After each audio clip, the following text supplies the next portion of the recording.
A noite de 22 de março de 1944 estava escura e sem lua sobre o mar de Ligúria. 2 barcos torpedeiros PT da Marinha dos Estados Unidos deslizaram silenciosamente em direção à costa italiana, transportando da Córcega a 15 homens da Companhia D do Batalhão de Reconhecimento Especial 2677, uma unidade encoberta do Escritório de Serviços Estratégicos.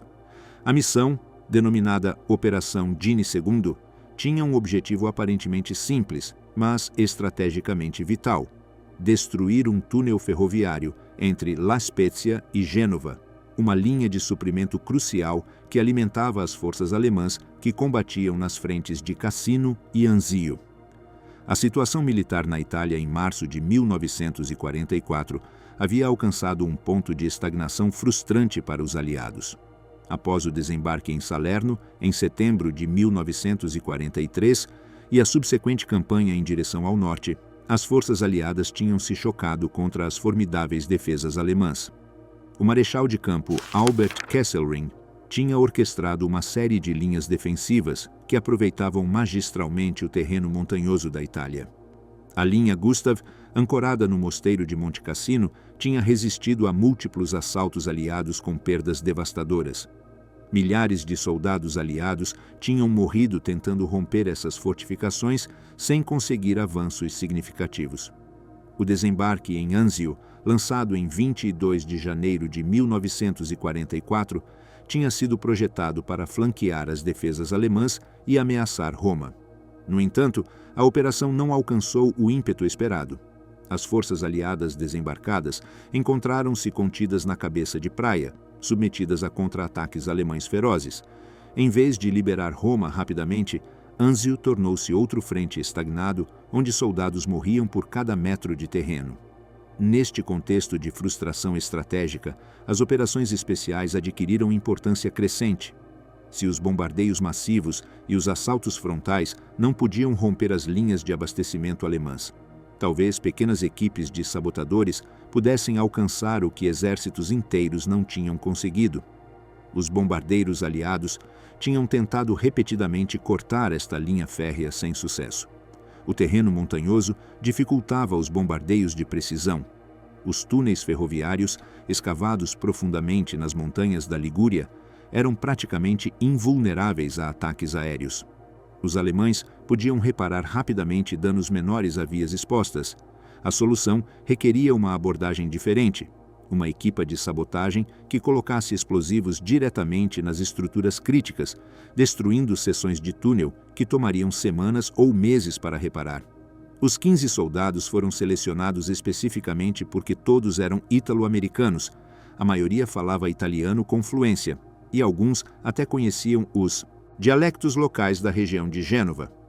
Esta seleção não era coincidência. O Escritório de Serviços Estratégicos havia identificado que soldados com herança italiana seriam inestimáveis para operações por trás das linhas em Itália.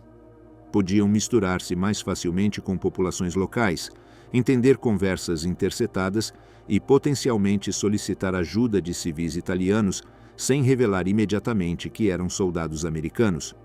Levavam 650 libras de dinamite e usavam uniformes completos do Exército dos Estados Unidos, sem qualquer tentativa de camuflagem ou disfarce. Esta decisão de operar com uniformes apropriados era deliberada e crucial. Sob as convenções de Haia e Genebra, soldados que operavam em uniforme militar reconhecível tinham direito a proteções como prisioneiros de guerra se fossem capturados. Sabotadores ou espiões que operavam com roupa civil ou uniformes inimigos podiam ser executados legalmente após julgamento. Os planejadores da missão entendiam essas distinções legais e equiparam a equipe em consequência. A equipe estava comandada pelo primeiro-tenente Vincent Russo, que já havia tentado essa mesma missão um mês antes durante a Operação Dini Prey. Naquela ocasião, a equipe havia abortado após desembarcar no local errado, sem conseguir localizar o objetivo na escuridão. A experiência havia sido frustrante, mas educativa. Russo e seus homens haviam estudado meticulosamente perfis da linha costeira, consultado com engenheiros italianos da seção de manutenção de ferrovias que haviam desertado ou sido capturados, e refinado seus planos de navegação. Agora retornavam com melhor preparação e conhecimento do terreno, determinados a completar o que haviam começado em fevereiro. Cerca de 23h45, enquanto as lanchas se aproximavam da costa, os americanos avistaram uma coluna de lanchas torpedeiras alemãs S-Boot que estavam retornando de uma missão de minagem. Era o tipo de encontro aleatório que poderia arruinar operações cuidadosamente planejadas. Uma das lanchas PT tomou ação diversiva e entrou em combate, enquanto a outra se manteve perto da costa com um motor funcionando, tentando manter contato com o grupo de desembarque. O rugido dos motores e a troca de tiros iluminaram brevemente a noite mediterrânea. 3 botes infláveis de borracha foram lançados à água com os 15 soldados, suas armas e o explosivo. Remaram rumo à escuridão, enquanto as lanchas PT tentavam cobrir sua aproximação, cada homem ciente de que o elemento de surpresa poderia ter sido comprometido. Quando os botes de borracha alcançaram a Praia Rochosa, o tenente russo imediatamente reconheceu o erro.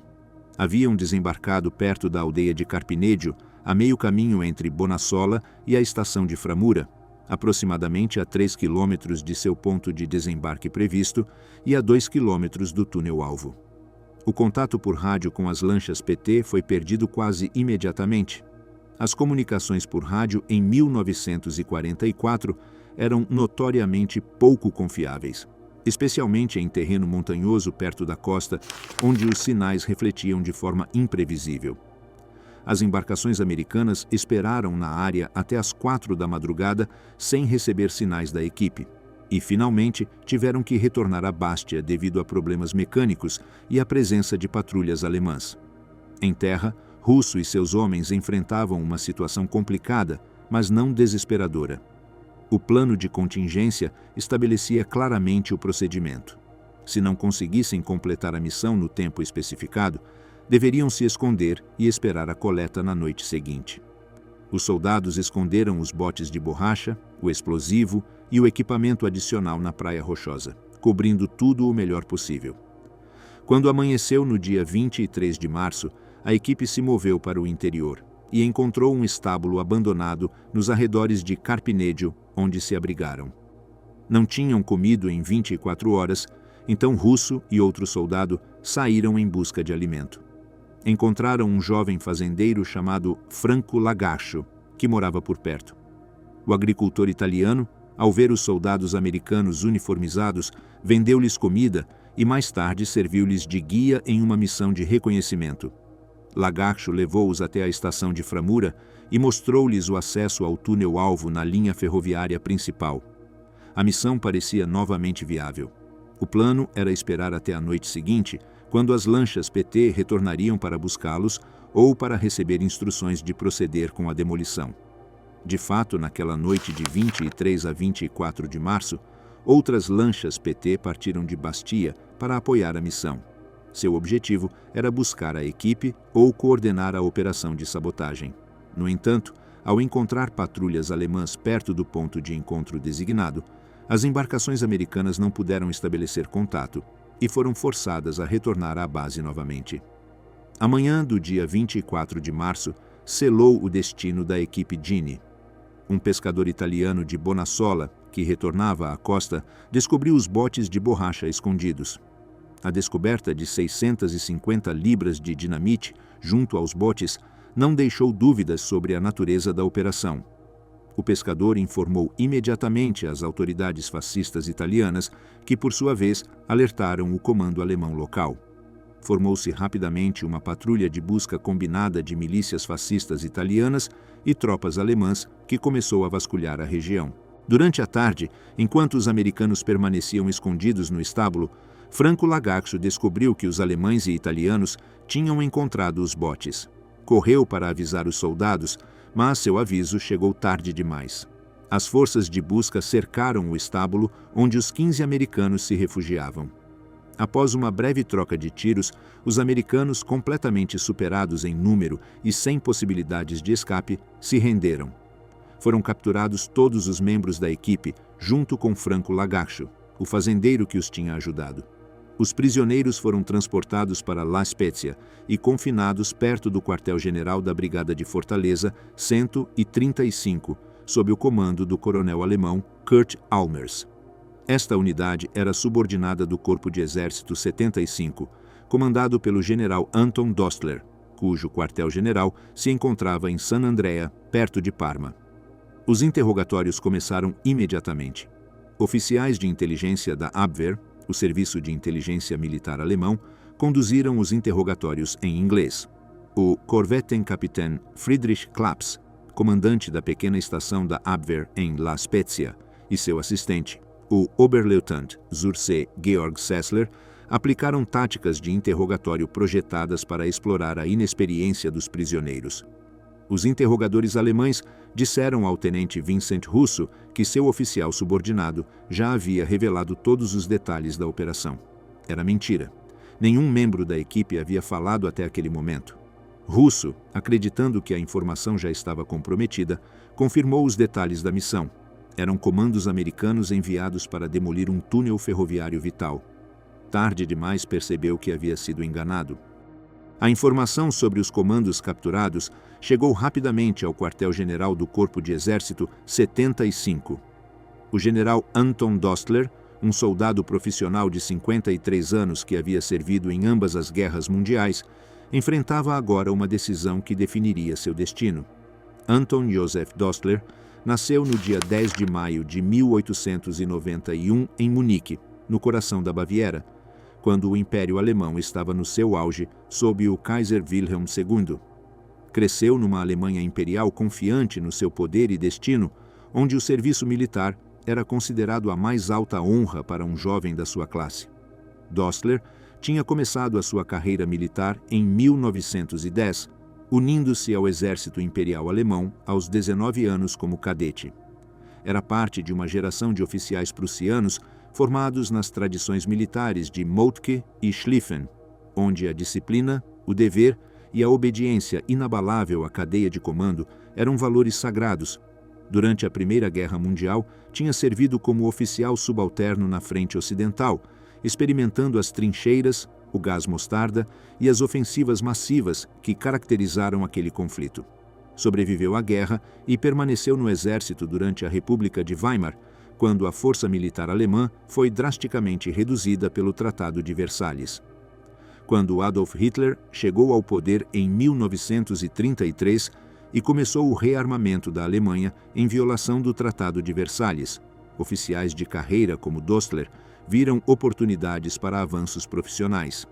Não eram necessariamente ideólogos nazistas convencidos, muitos deles desprezavam secretamente Hitler como um cabo austríaco sem linhagem militar apropriada, mas apreciavam a restauração do poder militar alemão e as oportunidades de comando que o rearmamento criava. Durante a Segunda Guerra Mundial, Dostler havia ascendido constantemente na hierarquia.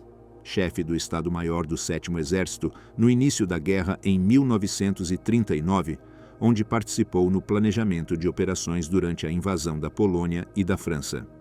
Posteriormente, comandou a Divisão de Infantaria 57 de 1941 a 1942. Depois, a Divisão de Infantaria 163 durante 1942. E finalmente foi promovido a comandante do Corpo de Exército 75 na Itália desde janeiro de 1944. Era considerado um oficial competente e leal, qualidades que a Wehrmacht valorizava profundamente. Ao receber o relatório sobre a captura dos comandos norte-americanos, Dostler imediatamente consultou com seu superior, o marechal de campo Albert Kesselring, comandante-geral de todas as forças alemãs na Itália. Segundo o ajudante de Dostler, Kesselring respondeu ordenando a execução dos prisioneiros. A ordem baseava-se em um decreto secreto emitido por Adolf Hitler em 18 de outubro de 1942. O Kommandobefehl, ou Ordem de Comando. Este decreto, um dos documentos mais infames da guerra, estabelecia que todos os comandos aliados capturados na Europa e na África deviam ser executados sumariamente sem julgamento, mesmo que estivessem usando uniformes apropriados ou tentassem se render. A ordem tinha sido emitida com apenas 12 cópias originais, distribuídas unicamente aos comandantes de mais alto nível, com instruções explícitas de que sob nenhuma circunstância deveria cair em mãos inimigas. No dia seguinte, o 19 de outubro de 1942, o general Alfred Jodl, chefe de Estado-Maior de Operações do OKW, distribuiu 22 cópias adicionais com um apêndice declarando que a ordem era destinada somente para comandantes e não deveria, sob nenhuma circunstância, cair em mãos inimigas. O Kommandobefehl representava uma violação direta das leis de guerra internacionais, especificamente da Convenção de Haia de 1907 e da Convenção de Genebra de 1929 sobre prisioneiros de guerra. Hitler havia justificado a ordem citando supostas violações das Convenções de Genebra por parte de comandos aliados, particularmente durante o Raid de Dieppe em agosto de 1942 e uma incursão na ilha de Sark em outubro do mesmo ano. Durante o Raid de Dieppe, os alemães haviam capturado uma cópia de ordens operacionais canadenses que incluíam instruções para assegurar prisioneiros.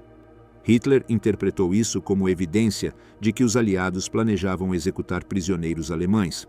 Na incursão de Sark, comandos britânicos haviam atado temporariamente as mãos de prisioneiros alemães para facilitar sua extração durante uma retirada noturna. Um prisioneiro alemão morreu durante a operação em circunstâncias disputadas. O texto da ordem era inequívoco e brutal. Todos os homens operando contra tropas alemãs nas chamadas incursões de comando na Europa ou na África deviam ser aniquilados até o último homem, sem importar se eram soldados uniformizados ou sabotadores, com ou sem armas, combatendo ou tentando escapar. A ordem continuava especificando que isso se aplicava sem importar se chegavam em navios, aviões ou paraquedas, e que, mesmo se tentassem se render, não se lhes devia dar trégua. A ordem estipulava ainda que os comandos capturados por outros meios que não fossem combate direto, por exemplo pela polícia em territórios ocupados, deviam ser entregues imediatamente ao Sicherheitsdienst das SS para execução imediata. No dia 25 de março de 1944, Dostler enviou um telegrama à Brigada de Fortaleza 135, transmitindo a ordem de execução para os comandos capturados, de acordo com a ordem de comando de Hitler. A reação dos oficiais alemães subordinados revelou uma profunda divisão moral dentro da Wehrmacht. O coronel Kurt Almers, comandante da Brigada de Fortaleza 135, ficou profundamente perturbado com a ordem. Almers sabia perfeitamente que executar prisioneiros de guerra uniformizados constituía uma violação direta da Convenção de Genebra de 1929. Contactou imediatamente o quartel-general do Corpo de Exército 75 tentando conseguir uma suspensão da execução. Seu apelo foi rejeitado. Dostler enviou outro telegrama ordenando a Almers executar a ordem conforme previamente ordenado, estipulando que devia relatar o cumprimento antes das 7 da manhã do dia 26 de março. O tom do telegrama era imperativo e não deixava espaço para debate. Almers fez 2 últimas tentativas para deter a execução, incluindo chamadas telefônicas diretas ao quartel-general de Dostler. Em cada ocasião, Almers argumentou que a execução de prisioneiros de guerra uniformizados violava as convenções internacionais e representava um crime de guerra. Os oficiais de inteligência da Abwehr, Claps e Sessler, que haviam interrogado os americanos, também expressaram desconforto profundo com a ordem de execução. Eles tinham visto claramente que os prisioneiros estavam devidamente uniformizados e tinham conduzido uma operação militar legítima. Nenhuma das apelações de Almers teve sucesso. Alexander zu Donaueschlebieten, um oficial do Estado-Maior de Dostler, composto de Rittmeister, protagonizou o ato de resistência mais notável. Donaueschlebieten provinha da aristocracia prussiana, tinha servido durante a invasão da Polônia e da União Soviética, e tinha sido um dos últimos evacuados de Stalingrado em janeiro de 1943, levando consigo as cartas pessoais e condecorações do marechal de campo Friedrich Paulus. Quando lhe foi ordenado assinar a ordem de execução dos americanos, Dona Schlobitten recusou-se terminantemente. O oficial alemão argumentou que assinar tal ordem constituiria uma violação da Convenção de Genebra de 1929 sobre prisioneiros de guerra, cometendo assim um crime de guerra. Dona Schlobitten desconhecia a existência da ordem de comando secreta de Hitler. Para ele, as leis internacionais de guerra eram claras e inquestionáveis.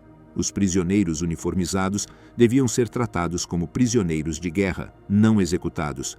Sua recusa em assinar foi considerada insubordinação grave. Foi expulso da Wehrmacht imediatamente, mas não foi processado nem executado. A Wehrmacht precisava manter o funcionamento burocrático e não podia se dar ao luxo de eliminar todos os oficiais que questionassem ordens criminosas. A expulsão de Dona Schlobitten servia como advertência a outros, mas sua sobrevivência também demonstrava que existiam limites para as represálias internas, pelo menos para oficiais de famílias aristocráticas com conexões poderosas. Na madrugada de 26 de março de 1944, antes do amanhecer, 2 caminhões chegaram para transportar os prisioneiros americanos. O tenente alemão Raffael chegou com uma escolta de 25 homens para buscar os americanos. A escuridão ainda cobria La Spezia quando os 15 soldados foram carregados nos caminhões com guardas em cada veículo. O tenente Paul Traficante, um dos 2 oficiais americanos capturados, havia conseguido ocultar uma pistola roubada de um dos guardas alemães durante o cativeiro. Ele planejava uma última tentativa desesperada de fuga. Enquanto o comboio se movia em direção ao local de execução, Traficante começou a tirar a pistola de seu casaco de pele de carneiro, mas a arma prendeu na borda da roupa. O guarda sentado na frente dele simplesmente abaixou seu rifle apontando diretamente para ele. O comboio parou. Os guardas desarmaram Traficante e revistaram minuciosamente os outros 14 homens. Qualquer esperança final de fuga havia se desvanecido. Às 6h30 da manhã, os caminhões chegaram a Punta Bianca, ao sul de La Spezia, no município de Ameglia, perto da foz do rio Magra. O Oberleutnant Bose, comandante da 1ª Companhia do Batalhão de Fortaleza 905, esperava junto a uma vala comum que seus homens haviam escavado no dia anterior, seguindo ordens precisas.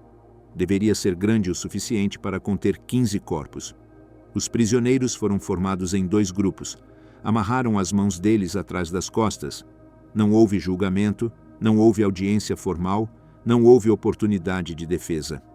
O pelotão de fuzilamento alemão era composto por soldados de unidades de fortificação costeira. Muitos desses soldados, segundo o depoimento posterior, não eram voluntários entusiastas para esta tarefa.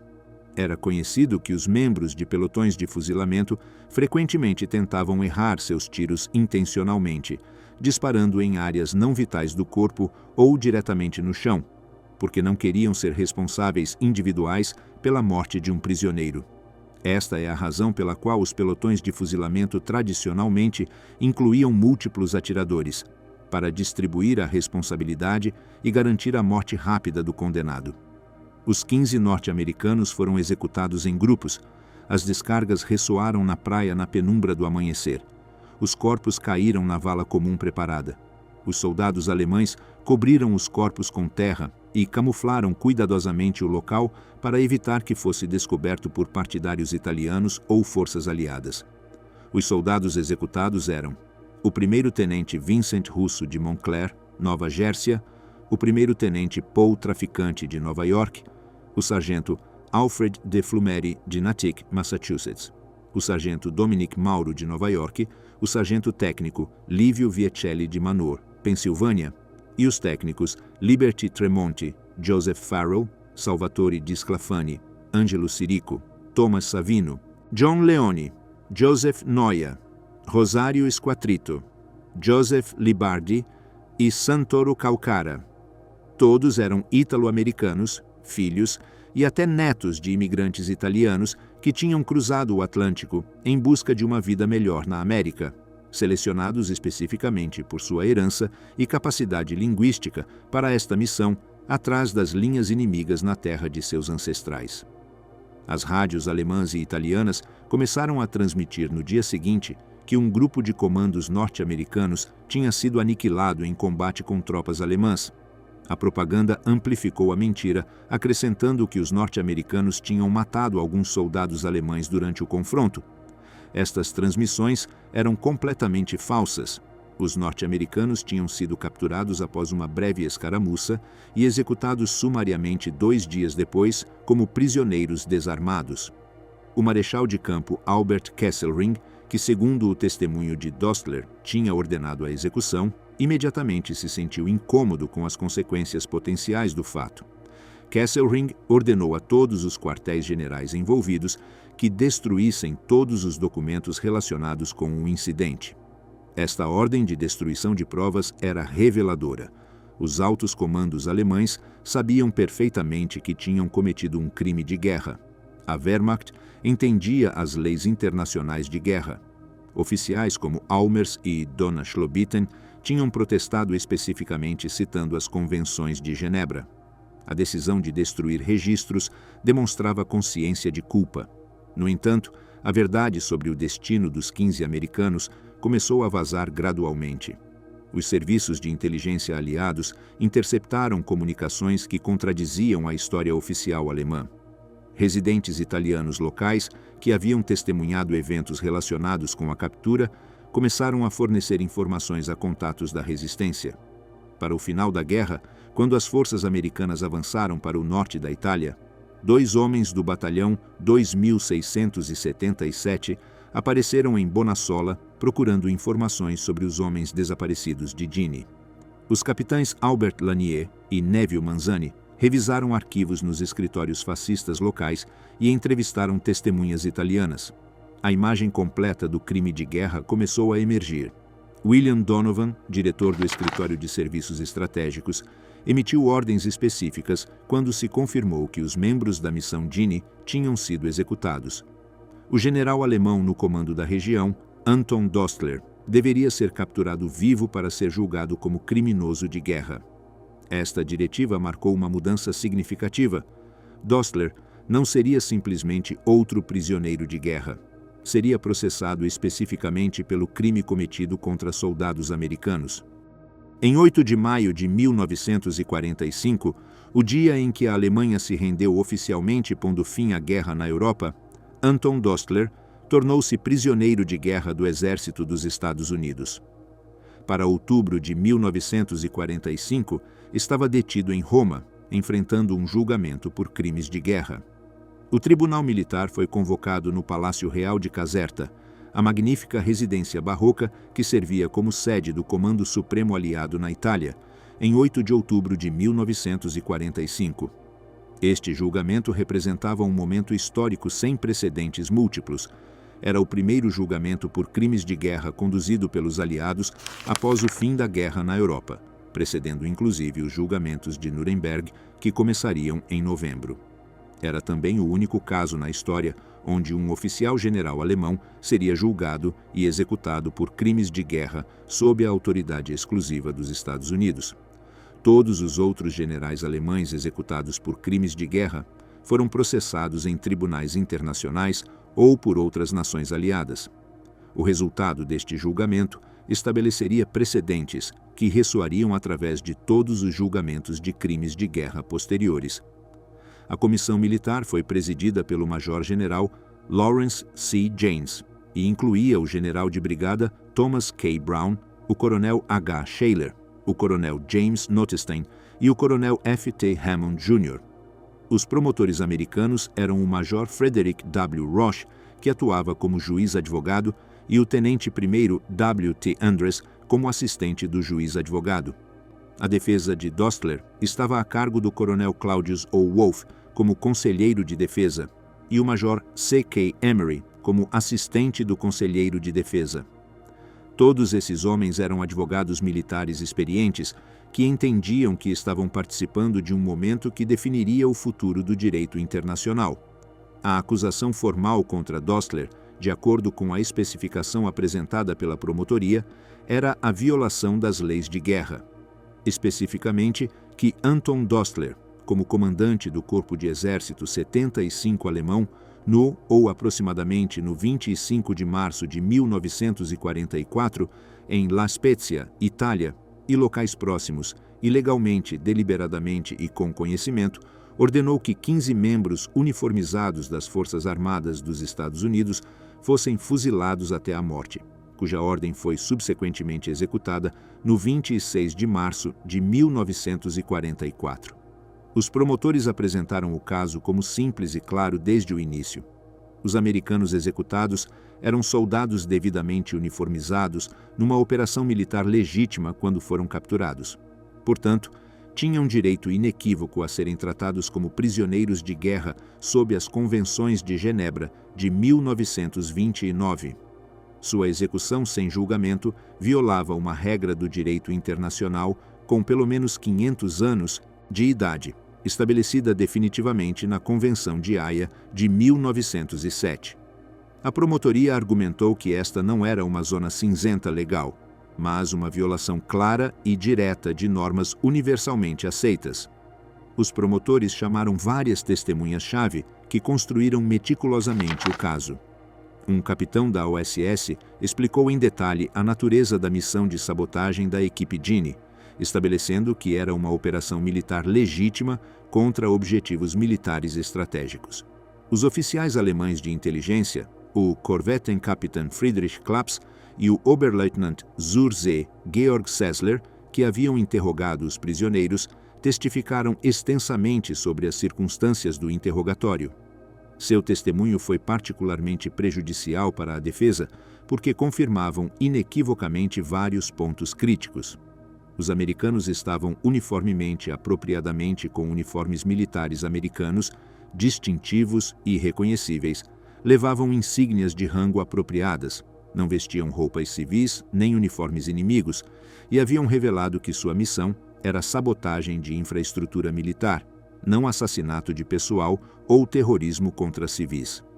Claps e Sessler também testemunharam, com evidente desconforto, que haviam expressado preocupações sobre a ordem de execução aos seus superiores imediatos. Seu testemunho revelou a cadeia de protestos que havia ocorrido dentro do comando alemão. O depoimento mais dramático veio do coronel Kurt Almers, que descreveu suas múltiplas tentativas de deter a execução, incluindo seus apelos telefônicos diretos ao quartel-general de Dostler. Almers testemunhou que havia argumentado explicitamente que a execução violaria a Convenção de Genebra e constituiria um crime de guerra, e que havia sido ordenado repetidamente a prosseguir de qualquer maneira. A defesa de Dostler tentou múltiplas linhas argumentativas, cada uma refletindo as complexidades legais do caso. O coronel Wolff primeiro argumentou que a natureza furtiva da missão de sabotagem significava que os membros do OSS eram realmente espiões ou sabotadores irregulares, em vez de combatentes legítimos.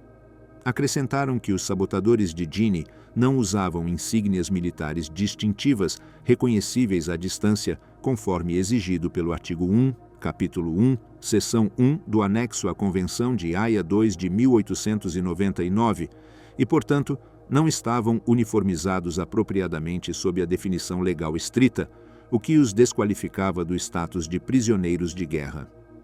O testemunho anterior dos oficiais da Abwehr contradizia diretamente esta posição.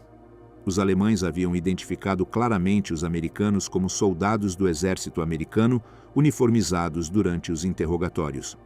As fotografias dos uniformes capturados, apresentadas como evidência, mostravam claramente insígnias de patente americanas, emblemas de unidade e outros marcadores distintivos. Além disso, como destacou rapidamente o Major Roch em um contra-interrogatório devastador, mesmo que os prisioneiros fossem tratados como espiões sob as leis de guerra, algo que a acusação disputava vigorosamente, essas mesmas leis exigiam que recebessem um julgamento legal antes de qualquer execução. O artigo 30 da Convenção de Haia de 1907 era explícito: um espião capturado não pode ser punido sem julgamento prévio. Os americanos não haviam recebido nenhum tipo de processo judicial, nem mesmo o julgamento sumário permitido sob lei marcial. Eles haviam sido executados dentro de 48 horas da captura, sem qualquer audiência formal. A defesa recorreu então ao seu argumento principal e mais substancial, ordens superiores, ou Befehlsnotstand em alemão, o conceito de que um subordinado agindo sob ordens superiores não pode ser criminalmente responsável. O coronel Wolff argumentou apaixonadamente que o juramento de obediência de Dostler a Adolf Hitler, juramento que todo oficial alemão havia feito pessoalmente, requeria-lhe obedecer ao Führerbefehl de outubro de 1942, mesmo se essa ordem violasse o direito internacional. Wolff apresentou cópias da ordem de comando de Hitler e do juramento de lealdade que Dostler havia feito. Anton Dostler testemunhou sob juramento em sua própria defesa durante várias horas. Falou com a postura ereta de um soldado profissional, seu alemão preciso sendo traduzido simultaneamente para o inglês. Dostler declarou que não tinha tido escolha alguma. Os comandos tinham sido capturados executando uma incursão comando atrás das linhas alemãs. A ordem de comando de Hitler era explícita, vinculativa e secreta, marcada como ordem direta do Führer, que devia ser obedecida sem questionamento. Dostler afirmou, além disso, que tinha recebido ordens tanto do general Gustav von Zangen, comandante do grupo de exércitos von Zangen, que controlava o norte da Itália, como do quartel-general do marechal de campo Kesselring, para proceder com as execuções. Dostler testemunhou que havia consultado com seus superiores especificamente porque entendia a gravidade da situação. Segundo seu testemunho, havia informado a Kesselring sobre a captura dos comandos americanos e solicitado instruções sobre como proceder. A resposta, segundo Dostler, havia sido inequívoca: executar a ordem do Führer. Dostler argumentou que, como oficial alemão, desobedecer uma ordem direta de Hitler, transmitida através da cadeia de comando apropriada, teria resultado em sua própria corte marcial e provável execução por traição. O coronel Wolff chamou o general Gustav von Zangen para testemunhar. No entanto, o testemunho de von Zangen revelou-se ambíguo e pouco útil para a defesa. Von Zangen testemunhou no estrado que pessoalmente não havia emitido uma ordem direta de execução a Dostler. Esta declaração, cuidadosamente formulada, enfraqueceu significativamente a defesa de Dostler ao sugerir que Dostler havia atuado sem autorização clara de todos os seus superiores alegados. O marechal de campo Albert Kesselring não apareceu como testemunha no julgamento de Dostler. Esta ausência era profundamente reveladora e seria objeto de investigação histórica durante décadas posteriores. Dostler havia solicitado especificamente que Kesselring e seu chefe de Estado-Maior, o general Siegfried Westphal, testemunhassem em sua defesa a respeito das ordens de execução de Dini. Ambos se recusaram a apoiá-lo. Esta recusa era extraordinária dentro da cultura militar alemã, onde se esperava que os superiores protegessem seus subordinados. Kesselring, que enfrentaria seu próprio julgamento por crimes de guerra em 1947, evidentemente decidiu que se distanciar de Dostler era essencial para sua própria sobrevivência. Investigações históricas posteriores, particularmente o meticuloso trabalho do Dr. Richard Heiber, publicado em 1996 e 2008, revelariam a extensão completa do perjúrio de Kesselring. Heiber, um médico aposentado que se tornou historiador, descobriu nos arquivos nacionais registros operacionais alemães microfilmados que haviam sido ignorados durante décadas. Estes documentos demonstravam conclusivamente que Kesselring havia mentido sistematicamente sobre sua localização no dia 24 de março de 1944. Embora Kesselring tenha afirmado em seu próprio julgamento posterior estar em seu quartel-general de Monte Sorate, ao norte de Roma, ou visitando a frente de Cassino ao sul, os registros de movimentação de tropas, ordens de operações datadas e lacradas com sua localização e registros de comunicações provavam que ele estava realizando uma inspeção das defesas costeiras, colocando-o em La Spezia, precisamente quando os americanos foram capturados em 24 de março e quando foram condenados à morte em 25 de março. Os registros mostravam que Kesselring tinha se reunido com Dostler ao meio-dia de 24 de março em La Spezia. Era inconcebível que Dostler não tivesse informado seu superior imediato, durante uma reunião cara a cara, sobre a captura de 15 comandos americanos e não tivesse discutido a aplicação da ordem de comando secreta de Hitler. Kesselring e seu chefe de Estado-Maior, Westphal, fabricaram um álibi falso completo, com Westphal fornecendo testemunho corroborativo falso para evitar que Kesselring enfrentasse o mesmo destino de Dostler. Ao abandonar seus subordinados sem apoio testemunhal, sem sequer aparecer para confirmar que havia transmitido ordens de superiores, Kesselring deixou brutalmente claro que salvaria sua própria vida às custas da de Dostler. Esta traição a um subordinado que havia seguido suas ordens diretas representava o colapso total da suposta lealdade e honra militar que a Wehrmacht professava. A defesa de ordens superiores, embora moralmente problemática, não carecia de fundamento legal técnico em 1945. O coronel Wolff citou extensivamente documentos legais militares. A versão de 1940 do Manual de Campo do Exército dos Estados Unidos sobre regras de guerra terrestre estabelecia explicitamente que um indivíduo não seria punido por um crime de guerra se esse crime fosse cometido sob ordens de seu governo ou comandante superior. No entanto, o Exército havia emendado crucialmente o manual em novembro de 1944. No momento do julgamento de Dostler, em outubro de 1945, o manual estabelecia uma posição matizada. Um indivíduo que violasse as leis e costumes aceitos da guerra podia ser punido. O fato de que os atos denunciados foram realizados conforme a ordens de um superior ou sanção governamental podia ser levado em consideração ao determinar a culpabilidade, seja como defesa ou em mitigação do castigo. Esta reformulação era sutil, mas crucial.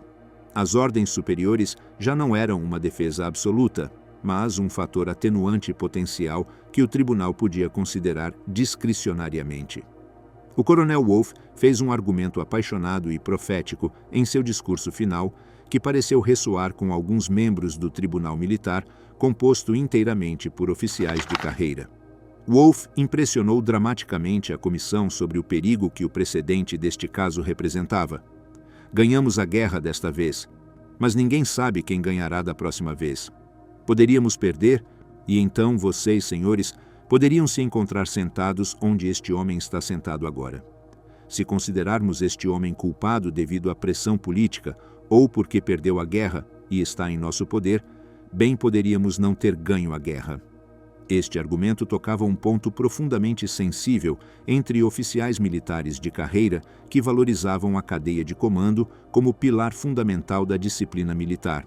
No entanto, um precedente imediato estava em jogo. Os julgamentos de Nuremberg estavam programados para começar em apenas algumas semanas. Dezenas de outros processos por crimes de guerra estavam em preparação.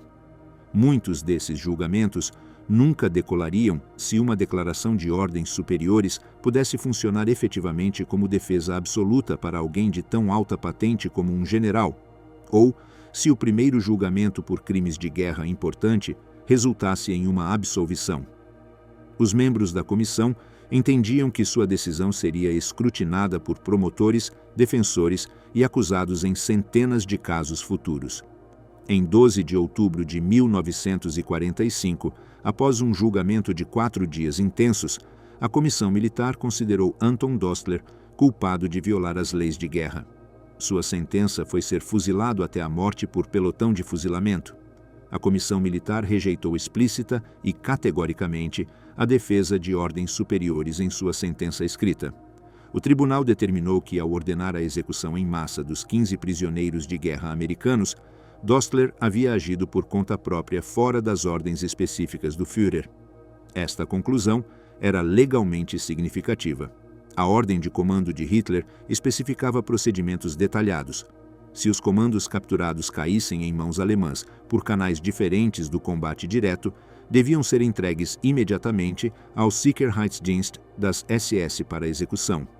Dostler não havia seguido este procedimento.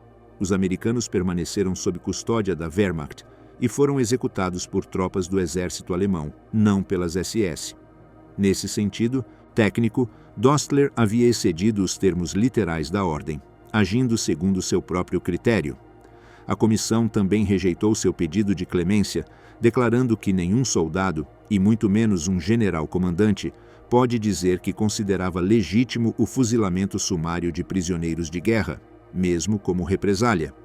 A comissão declarou que os princípios estabelecidos nas convenções de Haia e Genebra representavam padrões mínimos civilizados que nenhuma ordem militar podia invalidar legitimamente. A sentença de morte contra Anton Dostler enviou ondas de choque através da estrutura militar alemã capturada. Milhares de oficiais alemães em campos de prisioneiros, muitos conscientes de que potencialmente enfrentariam investigações por crimes de guerra, compreenderam que a execução de prisioneiros não seria tolerada e que os oficiais de alto escalão não poderiam se esconder atrás de ordens de Hitler. O marechal de campo Albert Kesselring ficou profundamente alarmado. Quando enfrentou seu próprio julgamento perante um tribunal militar britânico em Veneza, em 1947 pela massacre das cavernas ardeatinas, mentiu sistematicamente sobre sua participação no caso Guinea. Seu perjúrio sublinhava o efeito dissuasório que a comissão militar de Dostler havia estabelecido. Kesselring foi julgado principalmente por ordenar o massacre das grutas ardeatinas em 24 de março de 1944, onde 335 civis italianos foram executados como represália por um ataque partidário em Roma. Foi condenado à morte em 7 de maio de 1947, mas a sentença foi comutada para prisão perpétua 2 meses depois. Kesselring foi libertado em 1952 alegando doença e viveu até 1960. Nunca foi responsabilizado por sua participação nas execuções de Guinea. O caso de Anton Dostler permanece único na história. É o único caso no qual um oficial general alemão foi julgado, condenado e executado por crimes de guerra sob a autoridade exclusiva dos Estados Unidos. Os 50 dias entre a sentença e a execução permitiram múltiplos níveis de revisão. O general Joseph McNarney, comandante-geral do Exército no Teatro Mediterrâneo, aprovou pessoalmente a sentença. O Departamento de Guerra em Washington também revisou o caso. Não houve clemência, não houve comutação. A execução seria realizada conforme ordenado. No 1º de dezembro de 1945, nas primeiras horas da manhã, Anton Dostler foi levado ao pátio do campo de prisioneiros em Aversa. Dostler tinha 54 anos, havia passado 35 anos em uniforme militar, servindo em 2 guerras mundiais. Agora enfrentava sua morte às mãos de soldados do exército que havia combatido. O protocolo para execuções militares era preciso. O pelotão de fuzilamento era composto por 12 soldados americanos. O sargento-mor John Woods e seu assistente, o policial militar Joseph Malta, supervisionavam o procedimento. Dostler foi conduzido ao local da execução caminhando ereto, mantendo a compostura militar. Foi colocado contra um poste de madeira e amarrado. Colocaram uma capuz preta sobre a cabeça dele, segundo os regulamentos militares. Às 8 horas da manhã exatas, o oficial no comando deu as ordens. 12 rifles dispararam simultaneamente. Anton Dostler morreu instantaneamente. A execução foi documentada exaustivamente com câmeras fixas e de filme. O exército queria um registro completo por múltiplas razões. Evidência de que a sentença tinha sido executada apropriadamente, precedente visual para futuros julgamentos e demonstração à comunidade internacional de que os Estados Unidos tomariam ação decisiva contra violadores das leis de guerra. As fotografias capturaram a sequência completa. Dostler sendo amarrado ao poste, o pelotão tomando posições, o momento da execução e seu corpo sendo retirado. Imediatamente depois, o corpo de Dostler foi levantado em uma maca, envolto em uma funda de algodão branco e transportado em um caminhão militar. Seus restos foram enterrados na tumba 93 diagonal 95 da seção H, no cemitério de guerra alemão de Pomesia, ao sul de Roma. Este cemitério contém os túmulos de 27 mil soldados alemães mortos durante a campanha italiana. O túmulo de Dostler não tem nenhuma distinção especial. É simplesmente mais um entre milhares, embora sua morte tenha sido fundamentalmente diferente. Foi executado por sua responsabilidade por crimes contra as leis de guerra. A execução de Anton Dostler estabeleceu precedentes legais fundamentais que ressoariam muito além de seu caso individual.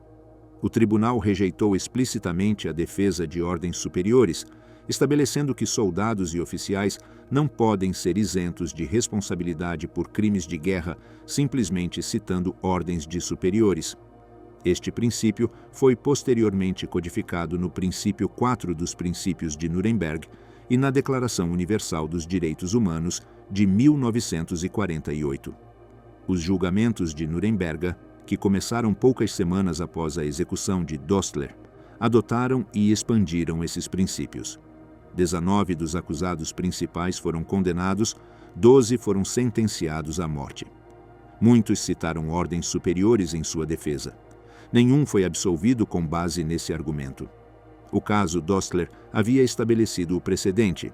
O julgamento e execução foram controversos mesmo na época. Alguns oficiais superiores do Exército dos Estados Unidos expressaram dúvidas sobre a justiça do veredito em conversas com repórteres.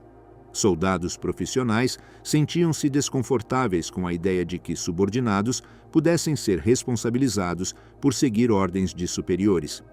No entanto, a nova moralidade do pós-guerra estava emergindo.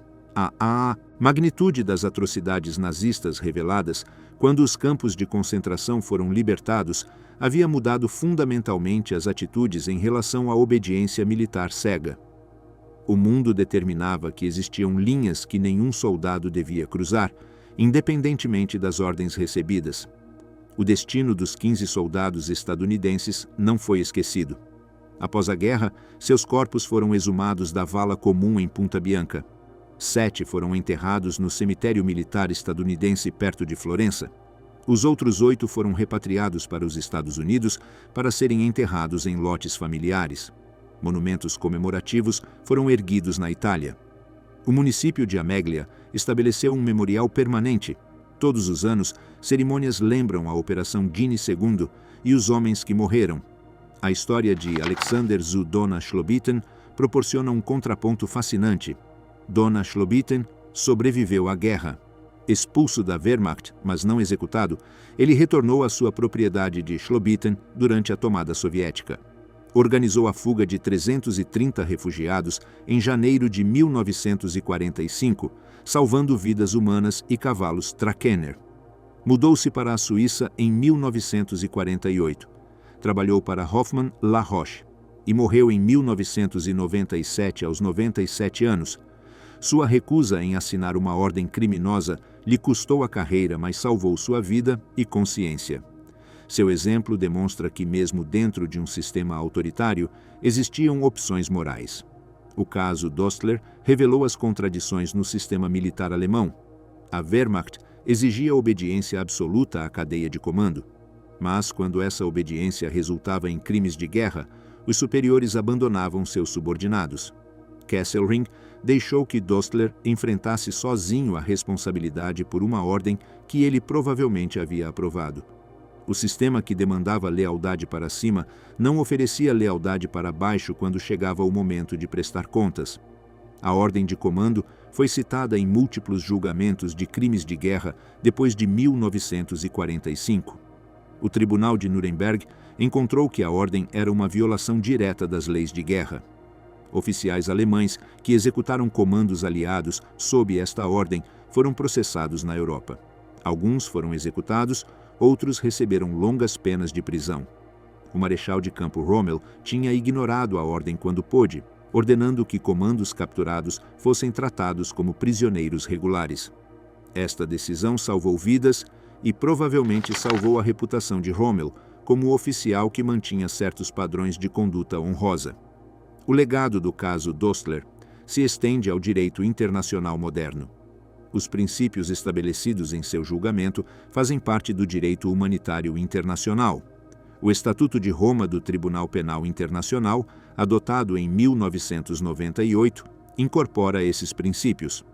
A defesa de ordens superiores está explicitamente limitada. Pode ser considerada na sentença, mas não constitui uma defesa absoluta contra a responsabilidade por crimes de guerra, crimes contra a humanidade ou genocídio.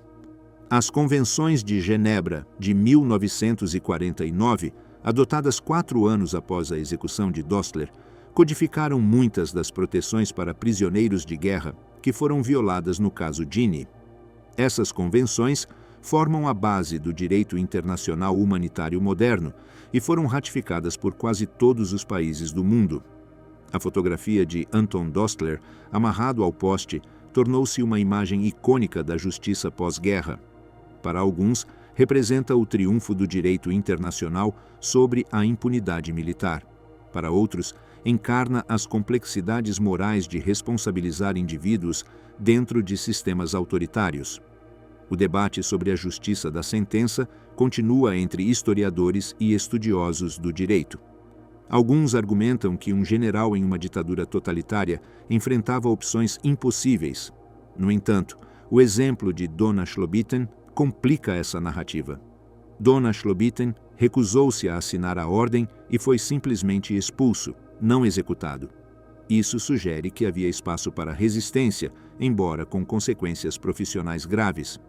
O impacto no desenvolvimento de códigos de justiça militar modernos foi significativo. As Forças Armadas incorporaram treinamento sobre as leis de guerra e a obrigação de desobedecer ordens ilegais. O Código Uniforme de Justiça Militar dos Estados Unidos especifica que os membros do serviço têm o dever de desobedecer a ordens ilegais. O caso também teve implicações para a doutrina de responsabilidade de comando. Estabeleceu que comandantes não podem simplesmente transmitir ordens criminosas sem assumir responsabilidade pessoal. Um comandante tem o dever de avaliar a legalidade das ordens e proteger os prisioneiros sob seu controle. As implicações continuam a se desenvolver. Os julgamentos do Tribunal Penal Internacional para a Iugoslávia e Ruanda citaram os princípios estabelecidos em casos como Dostler. Casos recentes na Síria, Myanmar e outros conflitos são analisados usando marcos legais que remontam às decisões de 1945. A tensão entre obediência militar e responsabilidade individual permanece relevante. O caso de Anton Dostler representa mais do que a execução de um general por um crime específico. Encapsula as transformações fundamentais em como a comunidade internacional entendia a responsabilidade militar e os limites da autoridade de comando. O julgamento declarou que existem padrões universais de conduta humana que transcendem fronteiras nacionais, lealdades militares e ordens de superiores. Nenhum soldado pode se esconder atrás de ordens ao cometer atos que violam princípios fundamentais de humanidade. Esta foi uma noção revolucionária em 1945. As fotografias de Dostler continuam a provocar debate sobre justiça, responsabilidade e as consequências de servir a regimes criminosos. Dostler não era Himmler nem Eichmann. Não planejou o Holocausto. Era um soldado profissional que seguiu ordens que sabia ou deveria saber que eram criminosas. Sua execução enviou a mensagem de que ser uma engrenagem na máquina do crime não exime de responsabilidade. Os 15 soldados americanos não viveram para ver a justiça realizada. Morreram executados como prisioneiros indefesos. No entanto, suas mortes não foram em vão. O caso que surgiu ajudou a estabelecer princípios que salvaram inúmeras vidas ao advertir comandantes de que serão responsabilizados por crimes contra prisioneiros. O julgamento e execução de Anton Dostler permanecem como um dos momentos definidores no desenvolvimento do direito internacional humanitário moderno.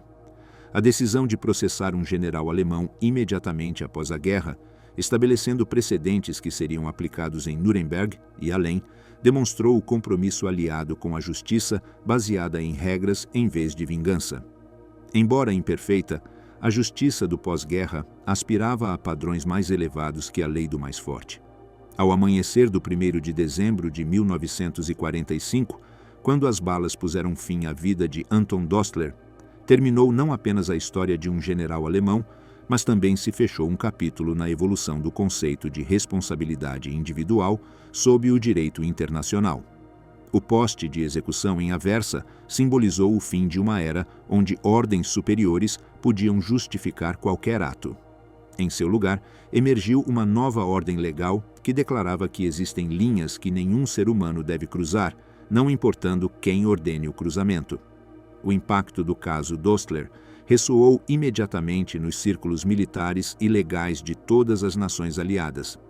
Nas semanas seguintes à execução, promotores de crimes de guerra em várias jurisdições começaram a citar o precedente Dostler em seus preparativos para julgamentos pendentes.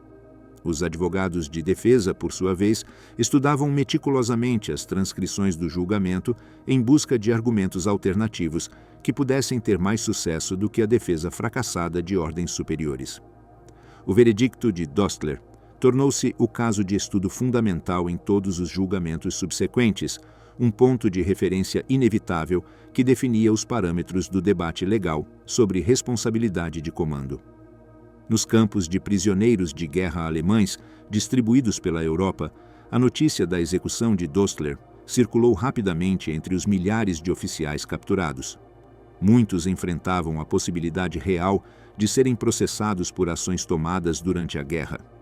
A mensagem era inequívoca: o posto não oferecia proteção, as ordens de superiores não constituíam defesa absoluta, e a justiça aliada estava disposta a executar sentenças de morte contra oficiais de alto nível. Esta realização provocou considerável ansiedade, mas também levou muitos oficiais alemães a cooperar mais plenamente com os investigadores aliados, fornecendo informações sobre a cadeia de comando, ordens recebidas e crimes cometidos por outros, numa tentativa de mitigar a própria culpabilidade potencial. A execução também gerou debate intenso dentro das próprias Forças Armadas dos Estados Unidos. Oficiais veteranos que haviam combatido durante toda a guerra expressavam opiniões divididas. Alguns argumentavam que Dostler tinha sido tratado justamente, que as leis de guerra deveriam ser aplicadas sem exceções e que estabelecer este precedente era essencial para prevenir futuras atrocidades. Outros, particularmente aqueles da velha guarda militar, sentiam-se profundamente desconfortáveis com as implicações do veredito para a estrutura de comando militar. Argumentavam em conversas privadas que a guerra moderna requeria obediência instantânea a ordens e que permitir aos subordinados questionarem legalmente as diretivas de superiores poderia minar fatalmente a eficácia militar.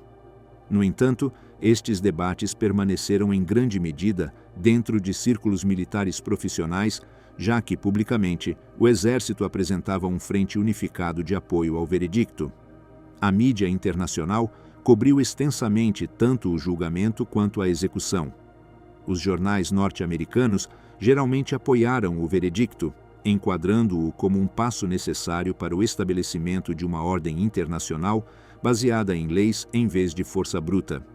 A imprensa britânica adotou um tom semelhante, embora alguns comentaristas tenham expressado preocupação sobre a aplicação consistente desses padrões. Os jornais em países neutros como Suíça e Suécia ofereceram análises mais matizadas, apontando tanto a importância do precedente legal quanto as complexidades morais de responsabilizar individualmente oficiais que operavam dentro de estruturas militares hierárquicas autoritárias. Na Alemanha ocupada, onde a população civil começava a enfrentar a magnitude dos crimes cometidos pelo regime nazista, a reação ao caso Dostler foi complexa e multifacetada. Alguns alemães, particularmente aqueles que haviam perdido entes queridos nos bombardeios aliados ou em combate, viam a execução de Dostler como vingança dos vitoriosos disfarçada de justiça. Outros, especialmente aqueles que haviam sofrido sob o regime nazista ou que começavam a compreender a escala do Holocausto, reconheciam que crimes massivos requeriam prestação de contas individual. A imprensa alemã, sob controle aliado, publicou informações sobre o julgamento, contribuindo para o processo doloroso de desnazificação e reeducação que as potências ocupantes consideravam essencial para a transformação democrática da Alemanha. O caso Dostler também estabeleceu precedentes processuais importantes para os julgamentos de Nuremberg, que começariam em novembro de 1945. Os procuradores de Nuremberg estudaram cuidadosamente como a acusação tinha apresentado evidências documentais, interrogado testemunhas e construído uma narrativa coerente de responsabilidade criminal. As técnicas utilizadas para refutar a defesa de ordens superiores no caso Dostler foram refinadas e ampliadas para os julgamentos subsequentes.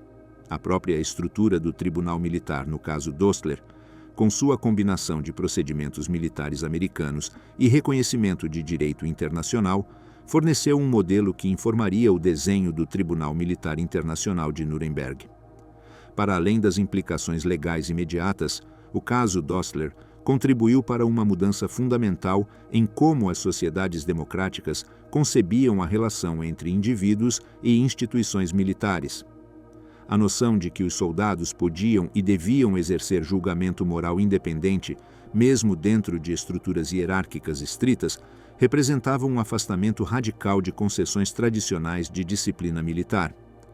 Esta mudança conceptual necessitaria de décadas para ser plenamente integrada em doutrinas militares e programas de treino, mas o caso Dostler marcou um ponto de viragem simbólico e histórico crucial neste processo de transformação. Os 15 soldados americanos, cuja execução ilegal havia iniciado este processo legal, receberam reconhecimento póstumo. Além dos monumentos físicos erguidos na Itália, foram condecorados com medalhas militares por seu serviço. Suas famílias receberam as condolências oficiais do governo americano e compensação por suas perdas. No entanto, nenhuma quantidade de reconhecimento oficial poderia compensar completamente a tragédia de suas mortes. Eram jovens, muitos apenas nos seus 20 anos, filhos de imigrantes italianos que tinham cruzado o Atlântico em busca de oportunidades. Tinham regressado à terra dos seus ancestrais não como visitantes, mas como libertadores, apenas para serem assassinados em violação de todas as convenções civilizadas. O legado do caso Dostler estendeu-se também ao desenvolvimento da educação legal militar. Escolas de direito militar nos Estados Unidos e outros países aliados começaram a incorporar o caso em seus currículos, utilizando-o como ferramenta pedagógica para ensinar futuros advogados militares sobre a interseção entre direito nacional, direito internacional e obrigações morais. Gerações de oficiais jurídicos estudariam as transcrições do julgamento, analisando os argumentos de ambas as partes e as implicações do veredicto. O caso tornou-se material fundamental, não apenas para estudantes de direito, mas também para oficiais de comando que precisavam compreender os limites legais de sua autoridade. A velocidade com que foi conduzido o caso Dostler, desde a captura em maio até a execução em dezembro de 1945, também estabeleceu expectativas sobre a rapidez com que a justiça do pós-guerra deveria proceder. Esta urgência refletia um desejo compreensível dos aliados de demonstrar determinação em perseguir crimes de guerra, enquanto as evidências estavam frescas e as testemunhas disponíveis. No entanto, também geraria críticas posteriores sobre se alguns julgamentos de crimes de guerra se moveram rápido demais, potencialmente comprometendo o devido processo no interesse de alcançar condenações rápidas. O caso Dostler, com seu julgamento de apenas 4 dias para um assunto de tal importância histórica, exemplificava tanto as forças quanto as fraquezas potenciais dessa abordagem de justiça rápida.